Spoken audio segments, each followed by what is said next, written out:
Peu de gens savent, mais il y a un verset dans la Bible qui prétend que Jésus est descendu en enfer, et ce qu'il a fait là-bas vous surprendra profondément. Pendant des siècles, les universitaires, les théologiens et les chrétiens ordinaires se demandent qu'est-ce qui s'est vraiment passé les 3 jours entre la mort et la résurrection du Christ. La Bible mentionne les esprits en prison, les parties les plus basses de la terre, les clés de la mort et de l'enfer, mais qu'est-ce que tout cela signifie? Où était Jésus pendant que ton corps était gisé dans le tombeau? La réponse commence dans l'un des moments les plus intenses de l'histoire. Jésus, accroché à la croix, après des heures d'agonie, crie d'une voix forte, « Père, entre tes mains, je donne mon esprit entre tes mains. » À partir de ce moment, quelque chose d'invisible et de dévastateur a été déclenché. La mort du Christ n'était pas la fin, ce fut le début d'un voyage surnaturel. Alors que le monde ne voyait que le deuil, l'obscurité et le silence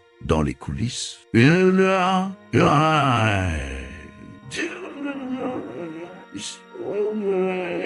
dans les coulisses, s'est produit. Le voile du temple déchiré, la terre frissonna, les tombes se sont ouvertes. Oui, mais ce n'était que la surface. L'âme de Jésus descendait au cœur de la terre, à Sheol, un lieu spirituel divisé entre le confort du juste et le tourment des méchants. Là, les saints de l'ancienne alliance comme Abraham, Moïse, David et Daniel attendaient dans un limbo sacré l'accomplissement de la promesse. C'est dans ce scénario sombre et en même temps sacré que Jésus a commencé la prochaine étape de sa mission, affronter la mort, dépasser l'enfer de sa puissance et proclamer la liberté aux captifs. Et ne vous y trompez pas, cette descente n'était pas un accident. Il a été prophétisé des siècles plus tôt, comme dans les psaumes 1610, « Tu ne quitteras pas mon âme à Sheol ». Ce voyage de Jésus n'était pas passif. Il a lui-même dit « Personne ne prend ma vie, je le donne à ma propre volonté ». Jean 1018, c'est-à-dire, même physiquement mort, il a agi avec une autorité spirituelle complète. Il est descendu non comme un prisonnier, mais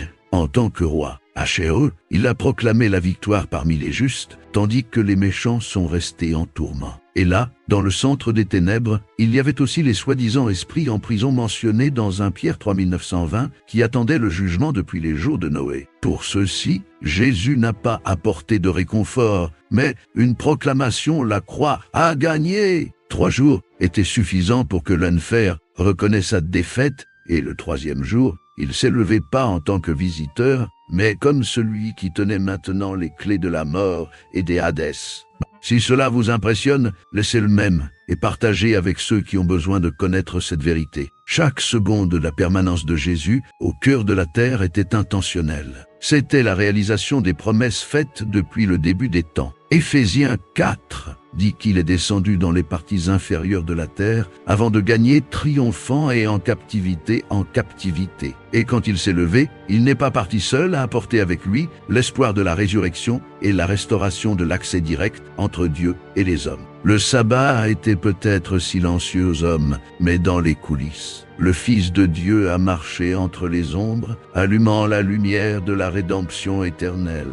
Si vous voulez continuer à explorer ces vérités profondes et transformantes, abonnez-vous à la chaîne maintenant et activez les notifications parce que le voyage du Christ victorieux n'a pas pris fin et vous voudrez suivre chaque étape. Parmi les mystères les plus profonds de la foi chrétienne, il y a un moment souvent ignoré ou mal interprété, ce que Jésus a fait entre sa mort et sa résurrection. L'apôtre Peter nous donne une piste énigmatique en affirmant que Christ est allé proclamer sa victoire aux esprits en prison qui étaient rebelles à l'époque de Noé. Mais qui étaient ces esprits? Pourquoi ont-ils été arrêtés? Et qu'est-ce que Jésus leur disait exactement? Pour comprendre cela, nous devons revenir au début. Nous, plus précisément à Genèse 6. Là, nous trouvons un épisode obscur et controversé. Les enfants de Dieu, une référence aux êtres angéliques, ont emmené les femmes humaines à elles-mêmes. De cette union contre nature est né les Djians, le Néphilim, une lignée hybride et corrompue qui a marqué la génération la plus dépravée avant l'inondation. Des textes comme Judas, versets 6 et 2 Pierre 2,4 renforcent ce récit. Ils affirment que certains anges n'ont pas gardé leur dignité, abandonné leur maison et ont été libérés dans des arrestations éternelles dans l'obscurité. Ils ont été isolés dans un abîme spirituel, une prison réservée au jugement final. Ces êtres sont allés au-delà de toute limite. Ils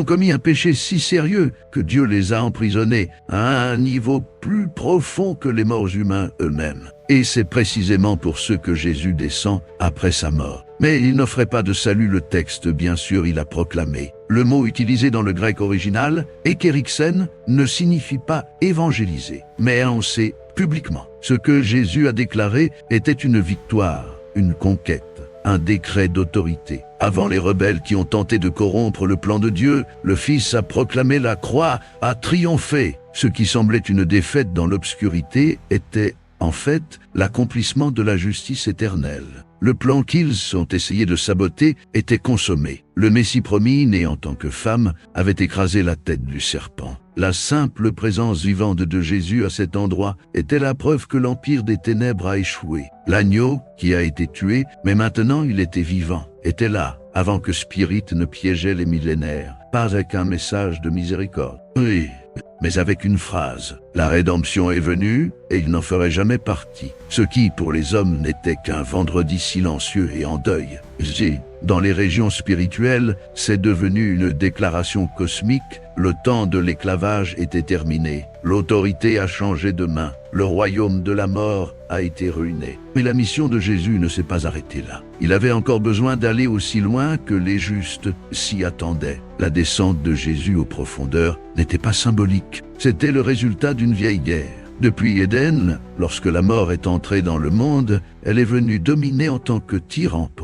De la poussière, vous êtes venus à la poussière. C'était la phrase de toute l'humanité, et personne ne s'est échappé. Mais Jésus est venu pour changer cela. Dans Apocalypse 118, Christ lui-même déclare « Je suis mort, mais voici, je suis vivant pendant des siècles, et j'ai les clés de la mort et de l'enfer. » Les clés sont des symboles de l'autorité. Qui les possède a le droit d'ouvrir et de fermer, d'entrer et de partir. Jusque-là, Satan l'accusateur, le père des mensonges, contrôlait ce domaine. Mais maintenant, les clés ont changé de main. Les Colossiens 2:15 décrivent clairement ce moment. Jésus a dépouillé les principautés et les pouvoirs, les exposant publiquement, les triomphant sur la croix. La croix, bien que visible sur terre, était le stade d'une victoire dans le monde des esprits. Et cette victoire a été totale. Hébreux 2415 dit que Jésus a participé à la chair et au sang, de sorte que par sa mort, il a détruit ce que l'empire de la mort avait, c'est-à-dire le diable, et la libération de ceux qui, par la peur de la mort, étaient soumis à l'esclavage toute une. La victoire du Christ n'était ni temporaire, ni symbolique. C'était définitif. La scène décrite dans le psaume 24 obtient une nouvelle brillance. Se lever aux portes, vos têtes se lever, les entrées éternelles, et le roi de gloire entrera. Et la question fait écho, qui est ce roi de gloire? Il n'est plus le saignement crucifié, il est le vainqueur éternel. Et quand il entre dans les portails invisibles de l'éternité, c'est comme un conquérant qui prend possession de ce qui lui appartient à droite, silencieux aux hommes. Oui, mais écrasant pour les cieux, les profondeurs et toute la création. Le Christ qui est mort est maintenant debout, tenant les clés Massa. Et avec eux, il a changé à jamais le sort de ceux qui croient. Ils étaient morts en attendant la promesse. Hommes et femmes qui croyaient sans voir, qui a obéi même sans comprendre. Ils étaient là de l'autre côté du grand abîme dans le sein d'Abraham, en attendant ce jour-là. Et maintenant celui qui avait les clés de la mort et de l'enfer s'est approché. Ce fut le début d'un grand exode, un mouvement silencieux mais éternel. Alors que l'obscurité spirituelle résonnait toujours avec la proclamation du Christ, une foule attendait en silence. Ils n'étaient pas enchaînés ni en tourment. Ils étaient au repos, mais un repos provisoire, une pause respectueuse, avant l'accomplissement d'une promesse. Ils étaient les justes, les héros de la foi des Hébreux, chapitre 11, des hommes et des femmes qui vivaient sans voir la plénitude de la promesse. Qui n'a pas reculé même sans contempler le Messie de leurs propres yeux? Et maintenant là, au paradis, ils ont vu l'auteur de faits avant eux. Paradis, comme Jésus l'a appelé aux voleurs sur la croix, c'était réel, mais temporaire. Une place dans les régions inférieures de la terre, séparée du tourment par un grand abîme. Il y avait Abraham, Isaac, Jacob, Joseph, Moses, Ruth, David, Esther, Samuel, Isaïe, Daniel, et tant d'autres qui croyaient au Dieu vivant avant la croix. Ils avaient reçu des promesses ils ont vu des ombres, des aperçus, mais maintenant, avant eux, était la plénitude. Avec les clés de la mort entre vos mains, Jésus avait non seulement vaincu l'obscurité, il avait le pouvoir de les libérer. C'est là que cela s'est produit, en puissance et en silence, le grand exode spirituel. La libération de ceux qui ont été honorés, mais qui ont toujours empêché pour entrer dans le sein des saints célestes. Le sang de l'agneau n'avait pas encore été déversé définitivement, point. Mais maintenant, avec le sacrifice complet, l'accès a été publié. Matthieu 27, 5253 nous donne une piste puissante, les tombes s'ouvrirent et de nombreux corps de saints qui dormaient ressuscités. Et, sortant des tombages après sa résurrection, ils sont entrés dans la ville sainte et sont apparus à beaucoup. On en dit peu à ce sujet, mais quelque chose de surnaturel s'est produit littéralement et visible. Ces saints étaient vivants en chair. Et cet événement se connecte directement avec Éphésiens 4:8 en montant, la captivité a pris le captif. Christ est non seulement descendu, il se leva, et avec lui, une foule. Les saints de l'Ancien Testament empêchaient auparavant d'entrer dans le ciel maintenant. Ils sont allés en procession triomphante, plus d'ombre. Mais en tant qu'héritier complet de la nouvelle alliance, la croix a ouvert la voie. Le voile du temple se déchire. Et avec les clés en main, Jésus les a guidés à Vittoria. Ce n'était pas une procession visible pour les hommes, mais dans le monde des esprits. C'était la première grande procession vers le ciel. Ne quitte plus l'Égypte, mais des profondeurs de la terre, plus vers une terre promise, mais à l'éternité avec Dieu. Hébreux 912 déclare: il est entré une fois pour toutes dans le sein des saints avec son propre sang et a obtenu la rédemption éternelle. Il n'est pas entré seul, avec lui, ceux qui avaient cru avant l'entrée de la croix. La Bible ne détaille pas comment ce moment s'est passé. Préserve le mystère, mais cela le montre clairement, la libération était complète. Le domaine de la mort a été brisé à l'intérieur. Et ceux qui s'attendaient auparavant, maintenant, ils ont vu le visage de Dieu. Plus de fois, mais dans la plénitude. La gloire de cet événement résonne à ce jour. Parce que si les justes du passé étaient libérés, les cadeaux du présent ne s'attendent plus. Ils ont un accès immédiat. Paul, écrivant aux Philippiens 123, déclare: « Je veux partir et être avec Christ, ce qui est incomparablement meilleur. Le chemin est ouvert pronto. Le paradis était élevé. La demeure des justes est maintenant avec le Seigneur. » Mais le voyage du Christ n'était pas encore terminé. Avant d'être ressuscité, il y avait un acte final, un mouvement céleste qui scellerait toute rédemption, parce que l'agneau maintenant vivant devait gravir la gloire et présent devant le Père, le prix payé pour l'humanité. La promesse n'était pas seulement de vaincre la mort, c'était pour ramener ceux qui attendaient depuis les temps anciens.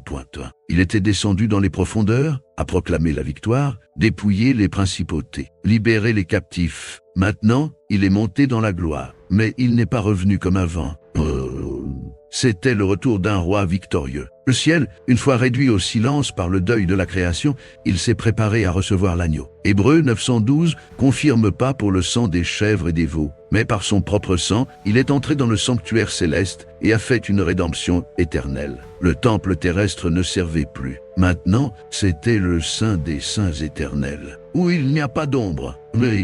Mais la gloire, Jésus est entré là-bas pas comme un martyr, mais comme le grand prêtre éternel. La croix n'était plus un symbole de douleur, mais un pont entre la terre et le ciel. Et en attendant, il s'est produit dans l'invisible, la terre est restée silencieuse. C'était le 3e jour. Les gardes regardaient toujours le tombeau. Les disciples en deuil. Le monde a suivi. Dans la partie 6, nous approfondirons la compréhension de la façon dont la descente de Jésus en enfer révèle la profondeur de l'amour et de la justice divine. En explorant les passages bibliques qui parlent de ce voyage spirituel, nous serons amenés à contempler l'extension du sacrifice du Christ pour l'humanité. Nous analyserons comment sa descente à Hadès a non seulement réalisé des prophéties anciennes, mais a également démontré les soins et la miséricorde de Dieu envers ses enfants. Nous verrons comment cet acte d'amour inconditionnel résonne tout au long de l'histoire de la rédemption et nous invite à réfléchir sur la grandeur du plan divin pour notre salut. Préparez-vous à une immersion dans les vérités spirituelles entourant ce récit et une compréhension renouvelée de la puissance transformatrice de l'amour de Dieu se manifestant en Christ. Sans se rendre compte que l'univers avait déjà changé, la résurrection n'a pas été le début de la victoire, c'était la conséquence.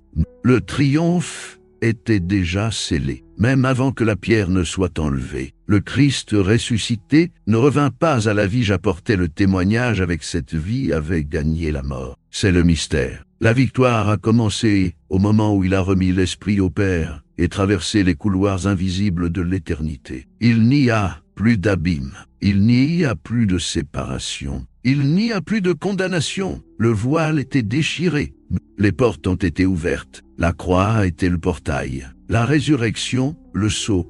C. Et si ce message parlait à votre cœur, si vous comprenez que ce n'était pas seulement une vidéo, mais une révélation à votre esprit, alors sachez, le Saint-Esprit vous appelle. Peut-être que tu t'en fais loin. Oui, vous n'avez peut-être jamais donné votre vie à Jésus. Ou peut-être le connaître déjà, mais aujourd'hui il veut déclarer « Il est mon sauveur ». Comment t'es ici, je t'accepte, Seigneur Jésus, comme mon seul et suffisant sauveur. Et si vous êtes déjà dit, et il a été réalisé par cette grâce qui est revenue au plus profond pour l'amour de vous, commentez à ma main. Et partagez cette vidéo avec quelqu'un qui a besoin de savoir la mort, n'est-ce plus la fin? Parce que là où il semblait y avoir des ténèbres, il a brillé la plus grande lumière de tous. Vous avez une belle maison. Vous avez une belle maison. Vous avez une belle maison. Si vous cherchez une profonde compréhension biblique, vous voulez renforcer votre foi et en savoir plus sur les mystères de la mort et de la résurrection du Christ, cette vidéo est pour vous. Regardez jusqu'à la fin, partagez avec vos frères dans la foi et écrivez dans les commentaires « Il a gagné la mort !» Que cette réflexion a enrichi sa compréhension des Écritures. Rappelez-vous toujours le pouvoir de rachat du Christ. Jusqu'à la prochaine vidéo. Des hommes et des femmes de foi qui étaient morts de confiance.